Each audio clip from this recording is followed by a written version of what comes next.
Coach Johnny Cole, you had your head down, but you are live right now on the HBCU Stroll with the coach Johnny Cole. So go ahead and take it away, Coach. Well, hey, appreciate you giving me that introduction, and it's time for the HBCU stroll with me, the coach, Johnny Cole. How you doing?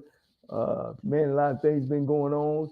Of course, you know it's March Madness time, and it's March Madness time in my favorite conference. So I want to just start off with the women's seed. Seeded number one, of course, everybody knows Jackson State. Alabama A&M second, Alabama State third. We got the Jaguars of Southern number four. We got Prairie View is sitting at number five. Bethune-Cookman number six. UAPB, my girl down there, she's number seventh, and Grambling is bringing up the back row. Big surprise over in the basketball, men's basketball part. You know, my TSU Tigers, uh, which won the tournament last year, you know, they barely creeped in due to a lot of injuries. They coming in at number eight, uh, who won it all, and co-champs, let me see, I should say co-champs, was Alcorn State, who beat seeded number one. Grambling is seeded number two. Jackson State is seeded number three. Southern Jags coming in number four. Man, the men and the women finished at number four. Alabama A&M is number five. Prairie View at number six. Bethune-Cookman coming in at number seven. And as I say, those Texas Southern Tigers number eight. I wouldn't want to be Alcorn. Alcorn boys open up with Texas Southern boys. That's going to be a game to watch. You know, you can't sleep on Texas Southern even though Alcorn won it. Grambling to be facing Bethune-Cookman. Jackson State will be facing Prairie View, and Southern and Alabama A&M will be tying the knot and getting after it. On the women's side, the strong seed and probably an NCAA bid is Jackson State will open up with Grambling. Alabama A&M will open up with UAPB. Alabama State will take on Bethune-Cookman, and you got Southern and Prairie View battling it out right there. So I just wanted to touch bases with that. My today's guest is a former player of mine. He's a head football coach. He was supposed to be on the week before, but he had some kids down at the HBCU All-Star game. He played wide receiver for me. Now he's been a very, very successful high school coach. Uh, he was the offensive coordinator at Virginia State, where he put all kind of big numbers up. And now he's the head coach of Edward Waters. My guy, we used to call him the Babe. You know, I guess we'll find out why we used to call him the Babe. But head coach Toriano Morgan. What's up, coach? How you doing? How you doing, Coach? Man, I'm doing great. I can't complain when I get a chance to talk to somebody that came up underneath my tutelage and I had a chance to put my hands on you. Yes, sir. Yes, sir, man. How's it going down there in Jacksonville, Florida? It's going really good. We're about to. We're on spring break now. Going to get a chance to get around and catch a couple programs, and then when we come back, we're gonna hit the ground running with spring ball. So excited about that. Yeah, I admire you, coach. Of course, I keep up with most of my players playing. Man, you know how's the family? I know that wife is somewhere near. You know, so Yes. we got to give homage to the wife because she's been a great partner of yours. Yeah, she's been great, very supportive. Especially doing all the moves from Florida to Virginia, back to Florida, back to Virginia, now back to Jacksonville. So I couldn't ask for a better soulmate, and she keeps me grounded.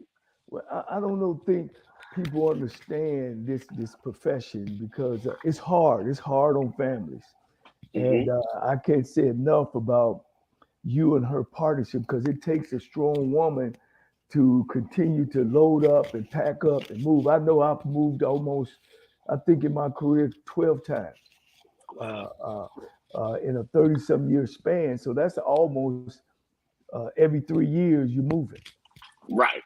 And you find somebody that firstly, they have to not only buy into your dreams and your aspirations, but understand, your goals. And, again, the coaching is a profession, and sometimes, you have to make those moves, especially when you're in the ascension stages of your career.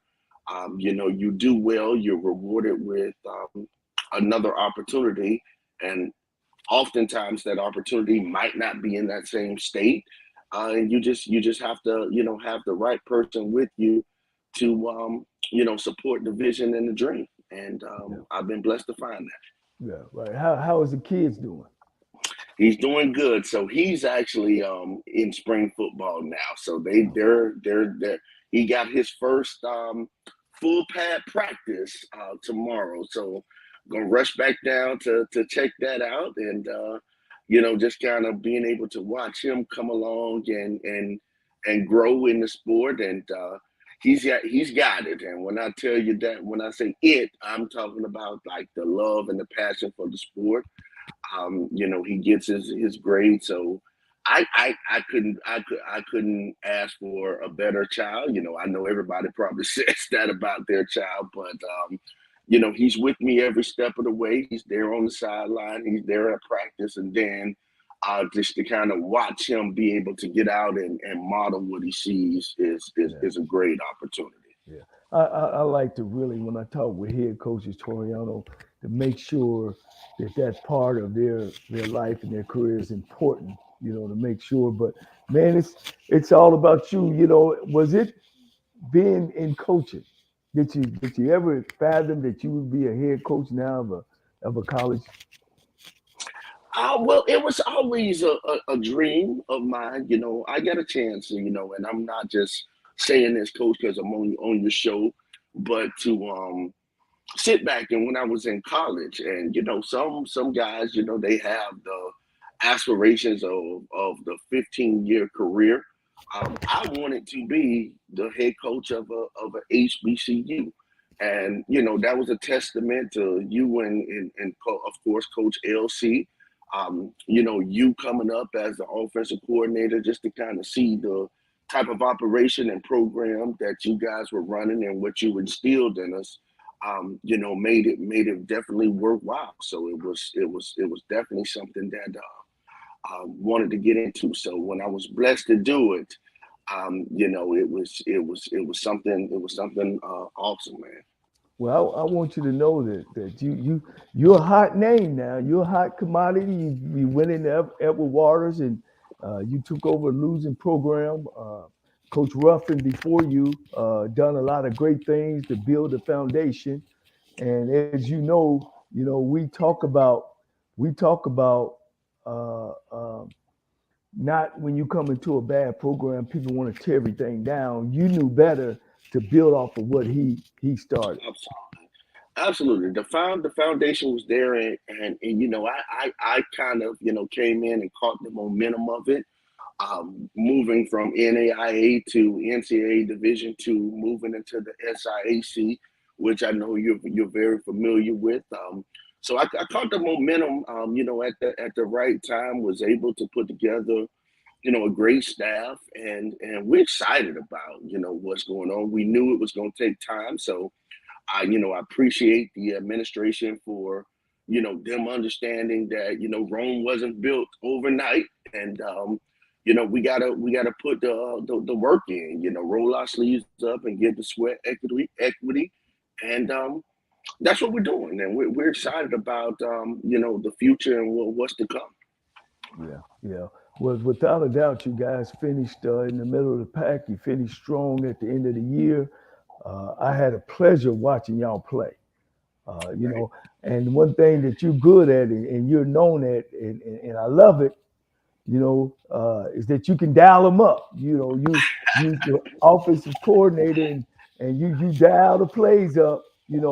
Kind of where did you get your style and your feel of things, and because you put up big numbers, you put up big Well, numbers. you got a chance to watch it firsthand, coach, and things we were doing back in our run at Tennessee State, if you really think about it now, it's still coming into fruition. And, you'll hear it on a commentator say it. And we were no huddle before it was no huddle to that extent. The substitution rule is Johnnie Cole rule. So innovation has always been something that's intrigued me, and just to kind of watch, firsthand what we were able to do there, and be able to do my best to kind of model it, and again ask questions. And I don't think there's ever been a time that I picked up the phone and called and say, "Well, Coach, what do you think?" And you've always been a straight shooter, so it's always been, "Hey, Coach, I think that's the worst idea you could ever do." But at the same time, you're like, "Coach, you're doing some great stuff." So, just from that, and then not being able to be afraid to go out and learn. So, like, even this week here, we've got our staff out throughout the country going to look at different programs, and we can't be ashamed to get better, and that's what we want to do in all phases of the game. Yeah, let's talk about that rule, and that's a true story. That when we were at Tennessee State, we were playing East Illinois, and I would let the clock go down to what, about 12, 15, 12 seconds, 12 15 to seconds. 12 seconds. Yeah, Yes. and let's just say I had regular in the game, 2 wide, 2 back, 1 quarterback, and then next thing you know, I run all wide receivers on with 12 seconds left before the ball is snapped, and then all the big people run off the field, and then now we line it up in no back, and they still in regular defense. And then sometimes they try to run an extra DB on the field or something, and it's a penalty. I mean, that coach, I know that defense coordinator had heck that game day. You remember Right. that day? And I think the quarterback Yes. for East Illinois was Tony Romo. Tony Romo. Hmm. And then it was also when you start to think about a couple years ago, the Super Bowl. I think it was the Patriots against the Rams, and they were saying that was what Belichick was doing, because there's a cutoff time that once you get the play into the quarterback or the defensive player, that the radio system goes off. So he would purposely hold it to 15 seconds and bomb, get the play in, and then give the defense a chance to make the adjustment. So watching it, I was like, I've seen that somewhere. Well, I tell you what, one of the biggest things was during that course of the game, we would catch a pass or run the ball down, and we got big people in the game, and we're on the 3-yard line. Then also you got flanker formation, which if somebody didn't know is 2 tight ends and a wide receiver or big personnel. Or you got 5 wides, you don't call the ball down to the 3 and you line up in 5 wides again, and they get the chance to run that extra defensive back on either 2. And then next thing you know, you running linemen, fullbacks, running backs, and then now you sitting there with big formation. They got dime, nickel. They got a dime and nickel personnel in. And then you walk in the end zone. Yep. I thought that was, and I think the refs even met at halftime because they hadn't seen it before. Right. Right. So that was a great experience, and I've gotten the opportunity to see you, and you went up and played in the CIAA, right? Yes. At the State, and you've put up some numbers. Are those some of the things that you kind of entwine in what you do offensively now? Absolutely. Being able to script the play, Coach, we still start practice off even to this day, screens and draws, and we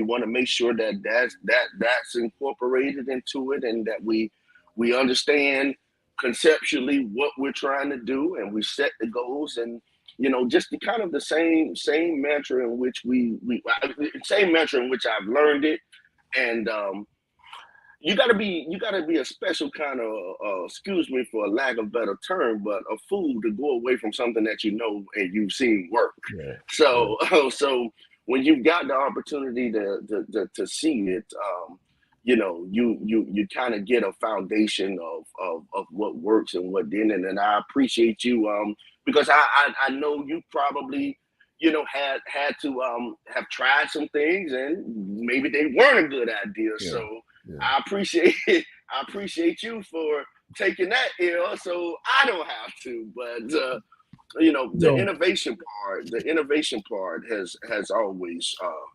been intriguing to me. So Yeah. and that's where a lot of the success has come, not being afraid to think outside the box and be who you are, what your talent allows you to do. Yeah, I think one of the biggest things, Toriano, when you're looking at just this game as a whole, is an egotistical game.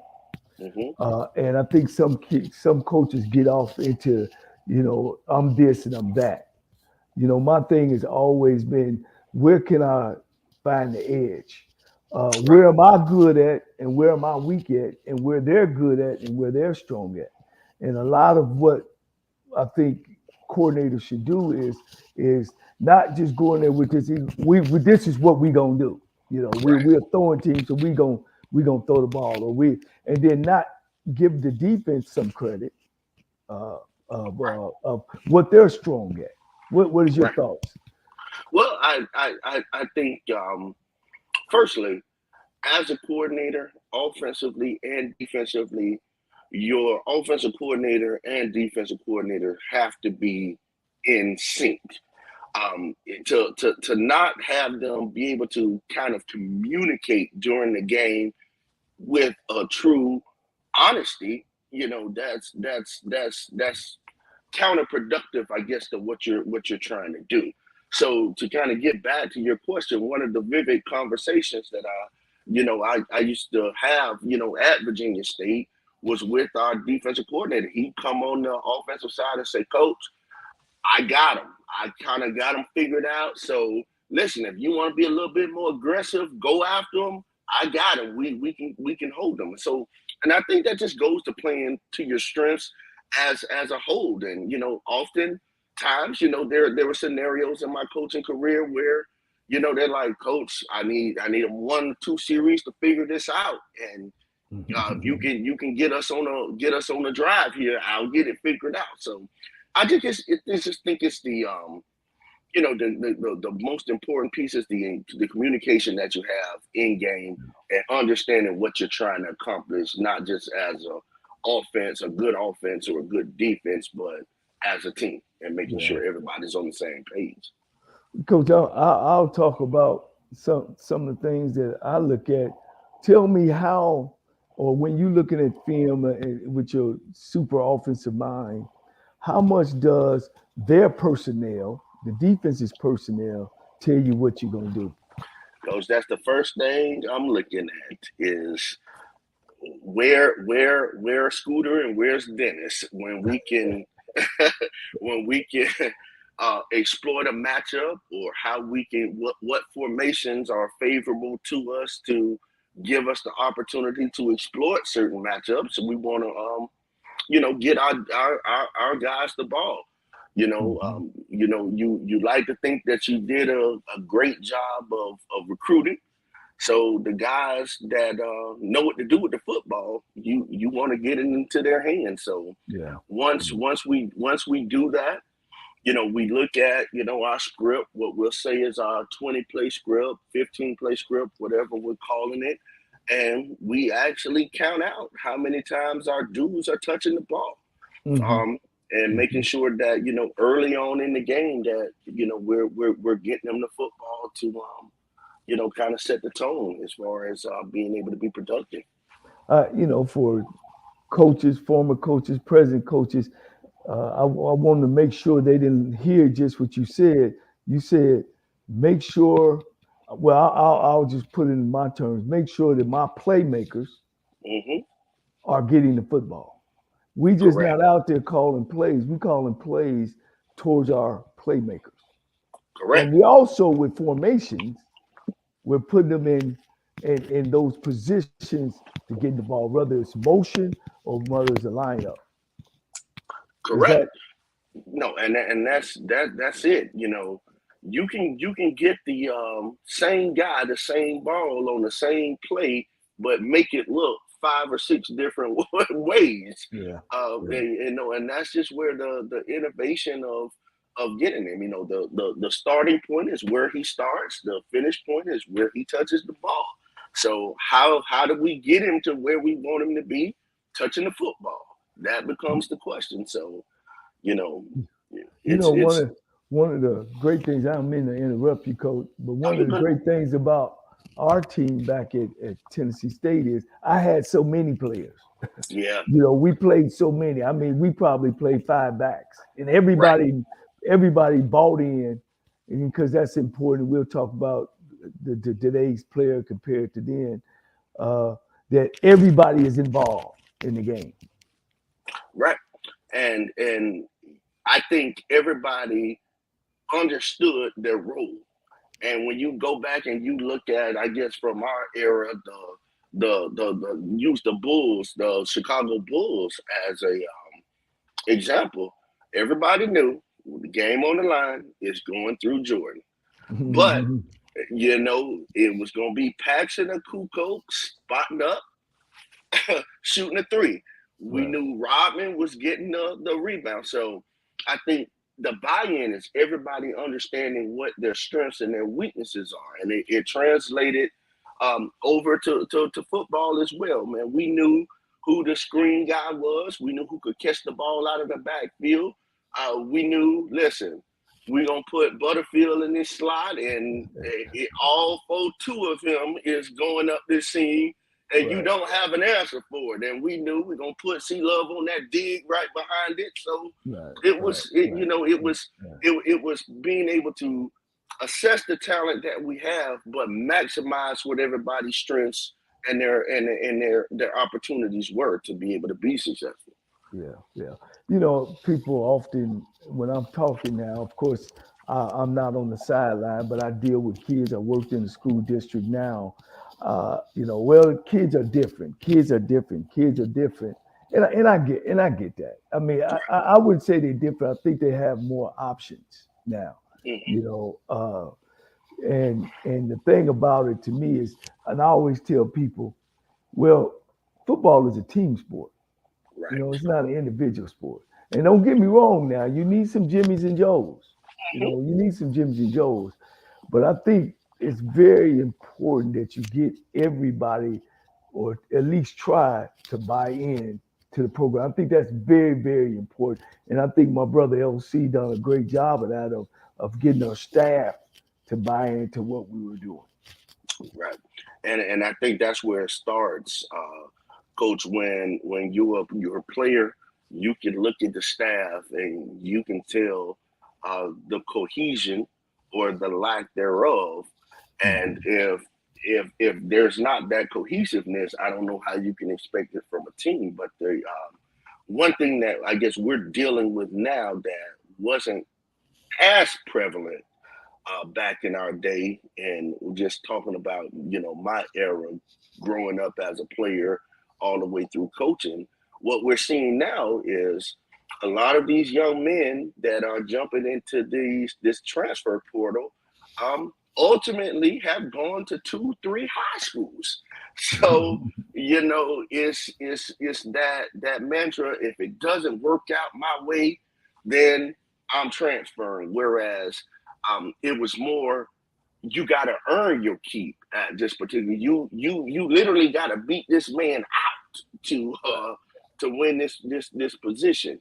Not because I don't win this position, I'm transferring. So I just think the accountability and sometimes the message and the way we package the message to these young men, presents opportunities for.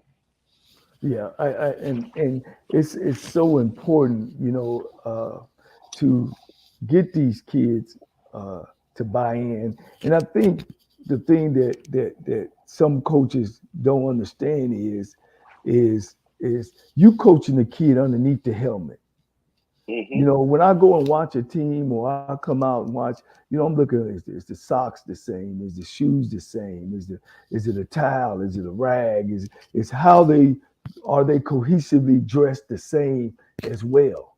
And when I don't see that, I don't see an organized team.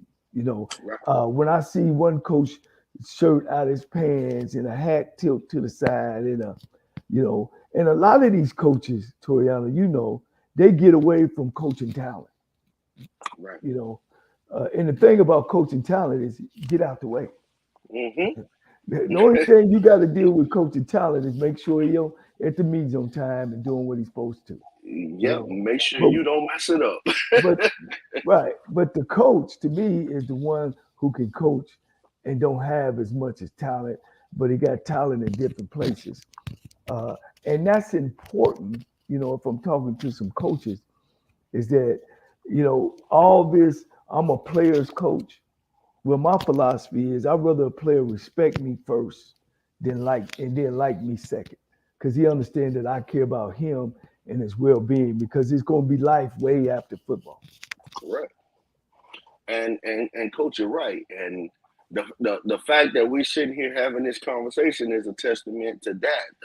Was it now 15, 20 years later, we can still pick up the phone and I can still call you and listen, you still the same Coach Cole today you was back, you was back then. But no, you're absolutely right when it comes to the cohesion part of it and understanding that firstly, coaching is a profession and we have to make sure that we protect the profession. And every time that the cameras are on us, we have to make sure that we're treating it like that.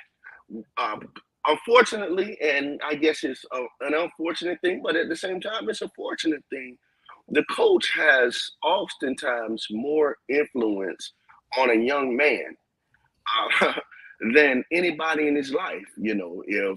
If it's church, when they won't go to church, when they won't go to school, when they won't come home, they'll take their behind the practice. So oftentimes that coach has the ability to have the most influence as far as molding him. So we have to be cohesive and understand that we're being cherished with not just a ministry but an obligation if we wholeheartedly undertake it to making sure that we're pouring just more than X's and O's into these young men. Yeah, yeah. And that's my next thought was what makes a good assistant coach? What makes a good head coaches? And I think sometimes assistant coaches don't understand the position of a head coach. They think they do. And of course, everybody want to make the money. I want to Right. make the money, but they don't want to come what goes with it. And I know me as a coordinator and me as a head coach, I coach my coaches. Mm-hmm. I coach. I'm not afraid to coach my coaches. When I had my staff at Texas Southern, I had LC Cole was a head coach, Melvin Spears was a head coach, Kevin Ramsey was an NFL, University of Georgia, University of Tennessee coach, and I coached them. Right. I coached them, and I wasn't afraid. And then the young coaches who consistently make mistakes, some of them takes it personal, and they hold on to it instead of learning from it. And then when they move on, they can use some of the same things and same Right. uh, to make their programs better. Uh, what's your thoughts on that? I know I get a lot of guys kind of hold things against me of how I coach them when they work for me, and that's okay for me because I know what's in my heart. Right. That I cared about them and their family, and at the end of the day, coach, we won the championship. Mm-hmm. So I guess for me, before you can lead, you got to know how to follow.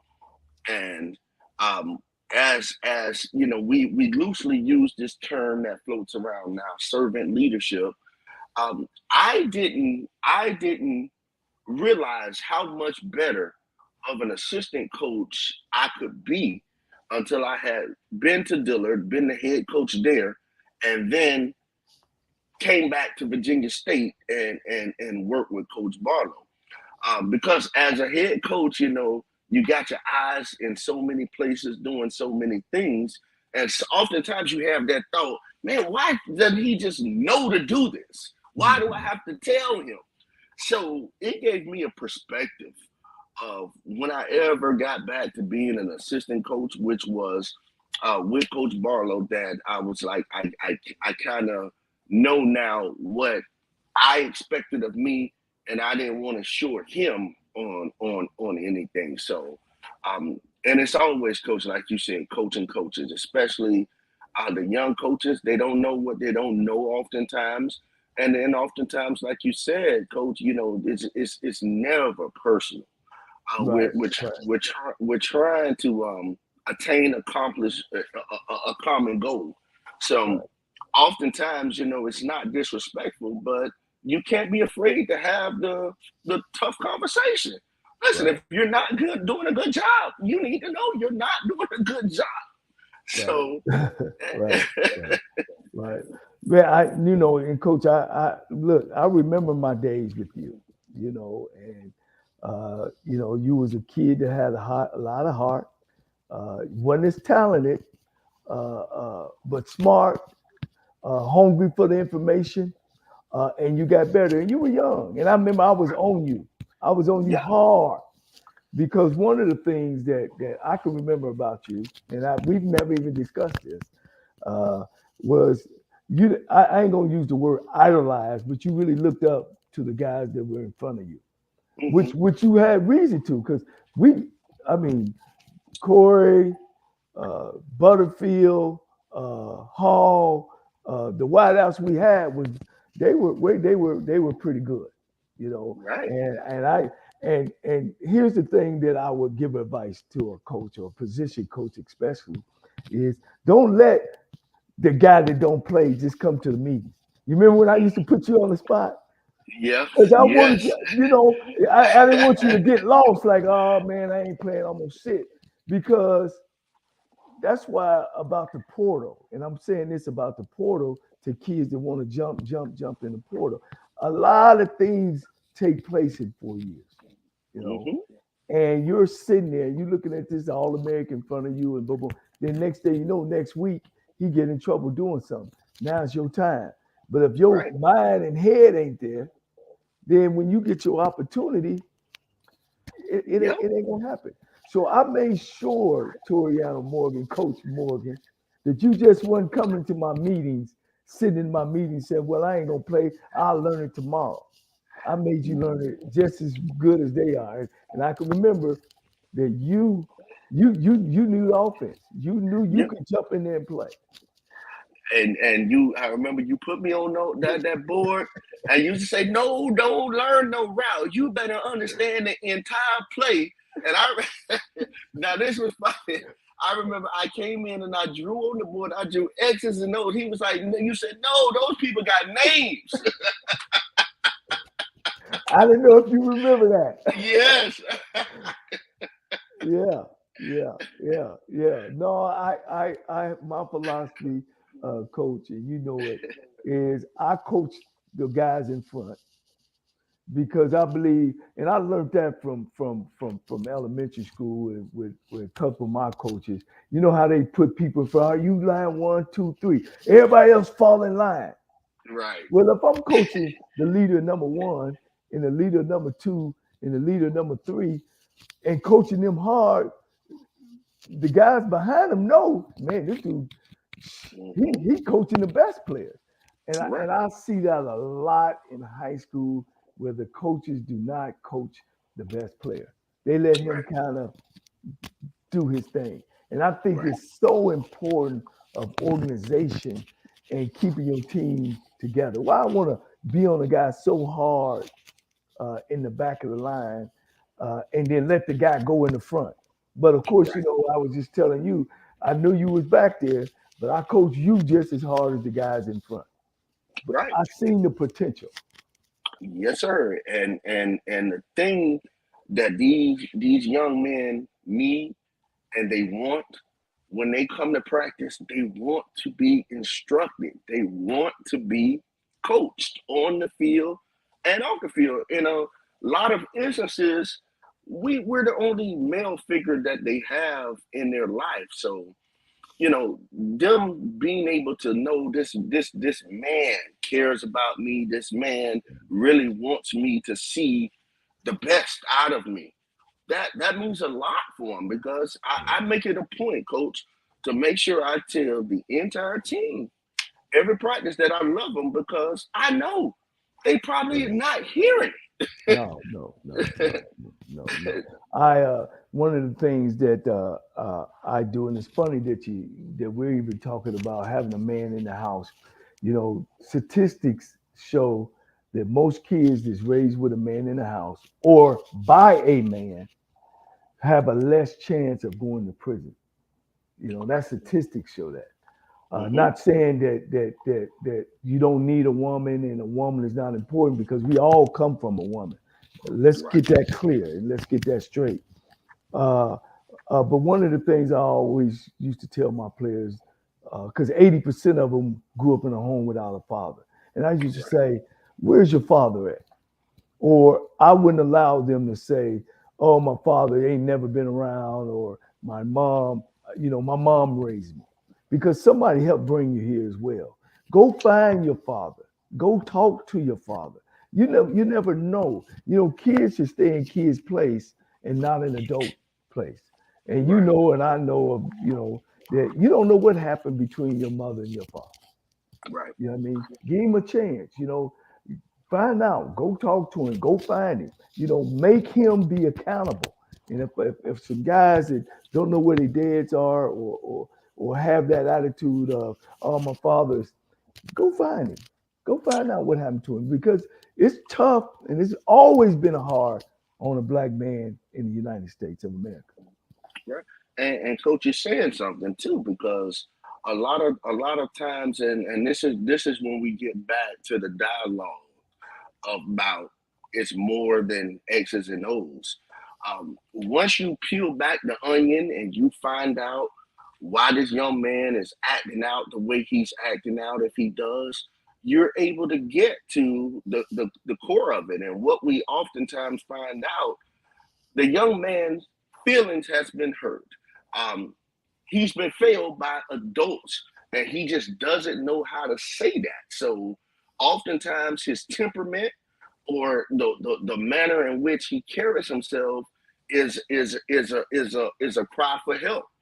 Football is where we meet them and we're able to actually get them to the point to where we're able to help him because he's not just gonna come knock on your door and say, you know what, my father hurt me, my mother hurt me.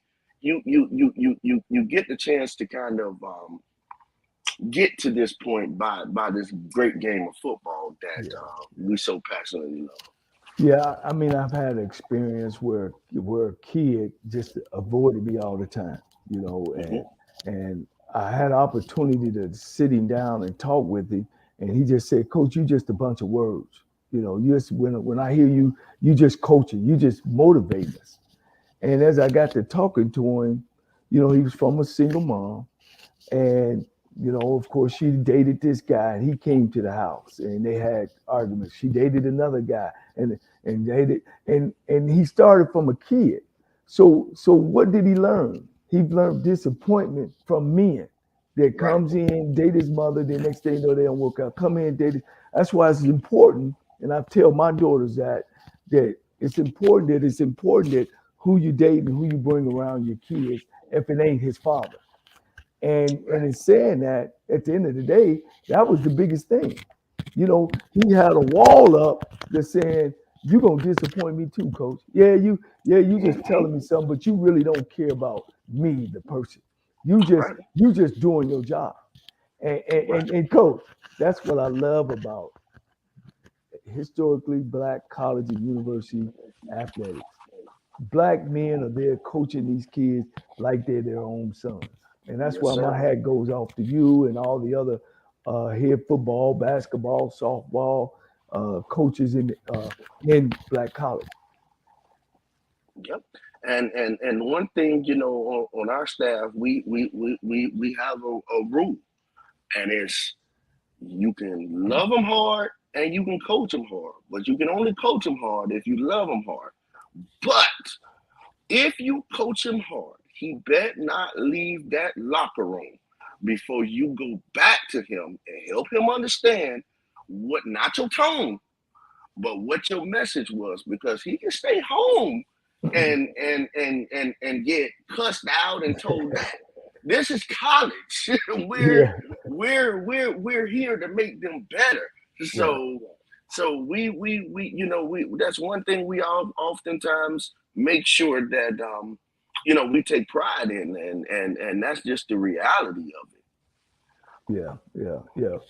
It's very important, and I think that's what you get, and that's why black college players, you don't hear them after they get through playing ball, robbing a bank, throwing some girl up against the wall. You don't hear that about superstar black college players in the pros. If you notice, the ones that do make pros, and during the time I was coming up and in the 80s and 90s, we had a lot of black college players in the pros. You don't hear them getting in trouble. You know what I mean? Mhm. It's more so the black player that came from the PWI, because nobody has set him down. Nobody has showed him that it's more to this than the X's and O's.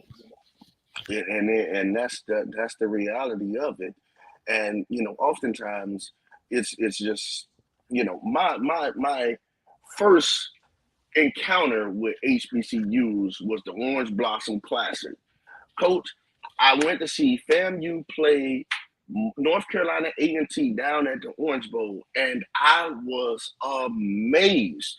Black bands, black officials, black coaching staff. That was totally contradictory to everything I had seen on TV and and in person. So, my point is, when you have these relationships like that with these young men, and you're able to reach them not just athletically but emotionally, the lessons stick. Yeah. And you can hear in your mind, hey, I better not do this. Coach said, well, okay, coach, I got it. So Yeah. So we talked about. So what about Toriano Morgan? I mean, we not running you from Edward Waters, but what is your ultimate to go? And I know you got a 2-year plan and a 5-year plan and a 10-year plan, because I hate to say it, but Edward Waters, you're not gonna be able to keep a Toriano Morgan. Not that you don't want to be there. It's just like the Deion Sanders deal, man. You got to go with them $5 million, coach. right.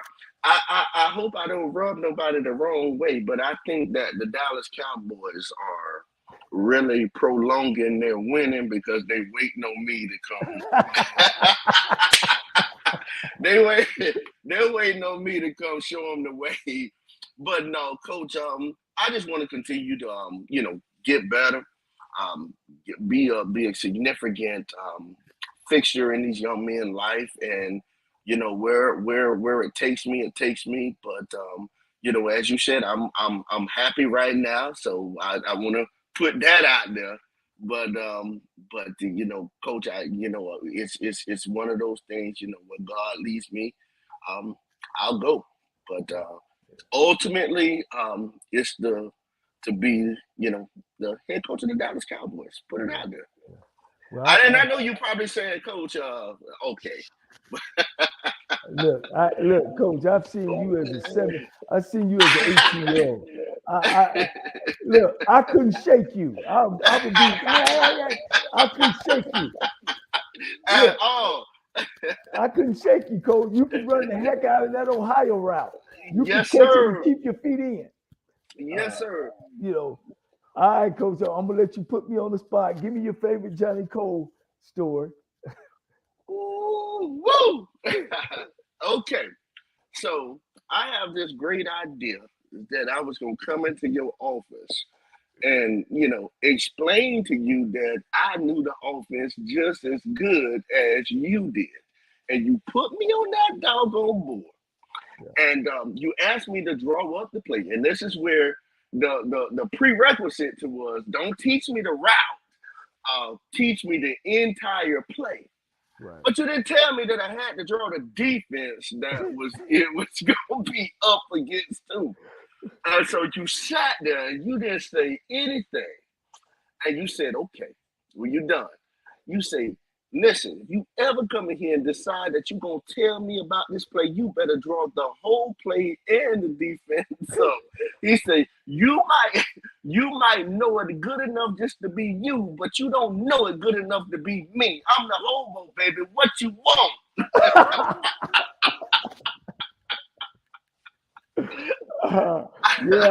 Yeah, I remember that, Coach.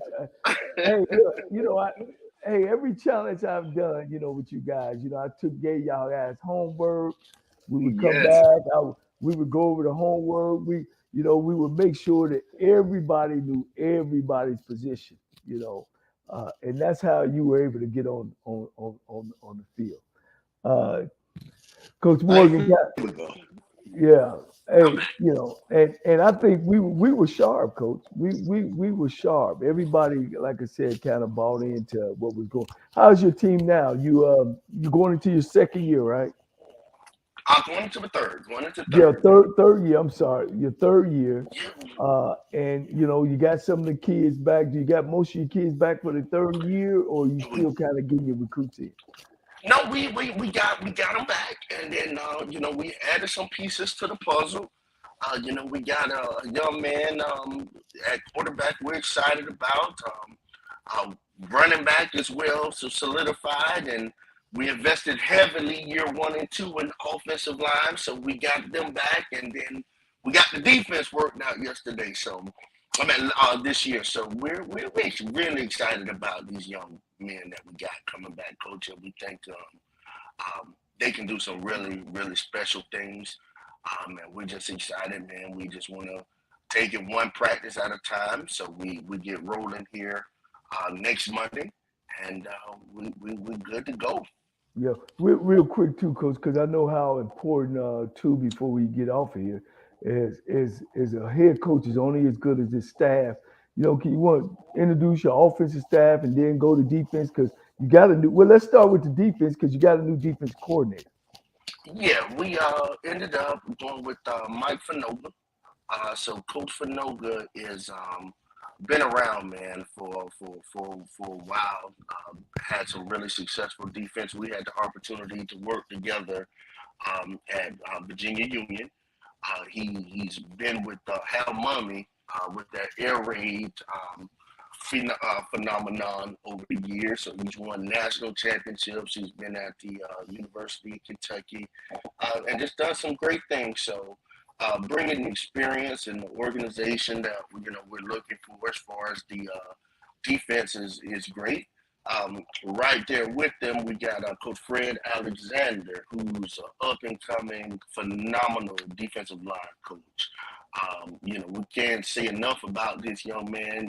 He's the fire to the staff. He's a young man that gets it. He definitely is a hard worker and gets it. Our special teams coordinator is Coach Mike Page. He's right here from Jacksonville, so he brings that homegrown roots to here to be able to connect us to the city and all of that good stuff there.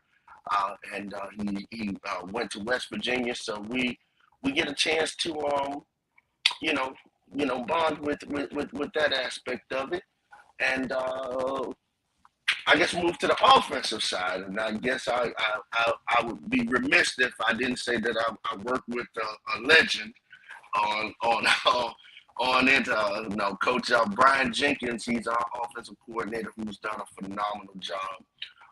Had a great run down at Bethune-Cookman as the head coach there. Then moved on to Alabama State, and he's doing a phenomenal job for us right now. Running back coach turned it over to actually one of our former players. He's a grad assistant. And again, he's one of those young men that had ambition.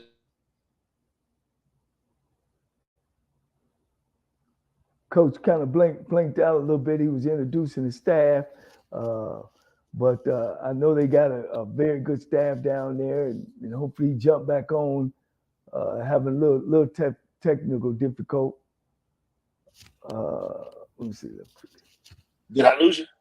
Yeah, for a second. Go ahead. Okay. You got about 1 minute.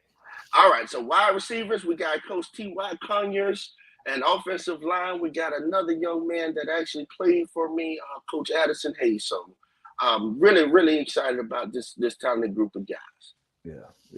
Well, Coach, man, thank you. As always, and it's always a pleasure you coming on the show and being a guest. And man, I can't say enough about you and your staff and your career, and I wish you well in that area. Is it real last thing I can get you in your last words?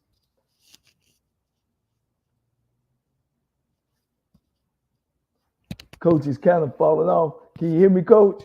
Yeah, I got you now. It just started going out. I got you now. Well, real quick, let us have your last words. Well, Coach, again, I think your platform is amazing. Appreciate you having me.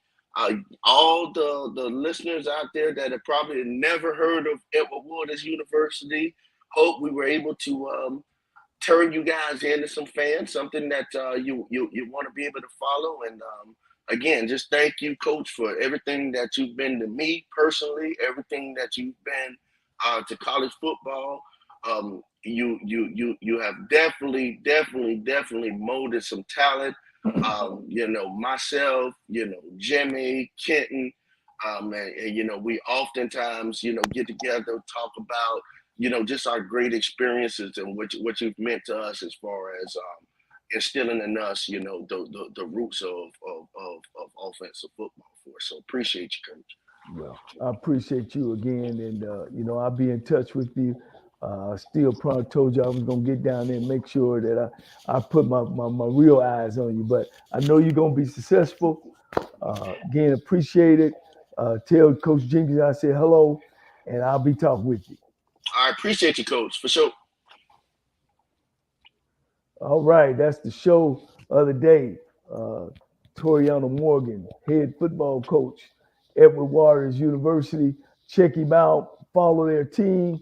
They're down in the SIAC. They are official members now. They can go for the championship. My last words, as usual, if you feel yourself at the end of the rope, tie a knot, hold on tight, because ain't nobody bad like you.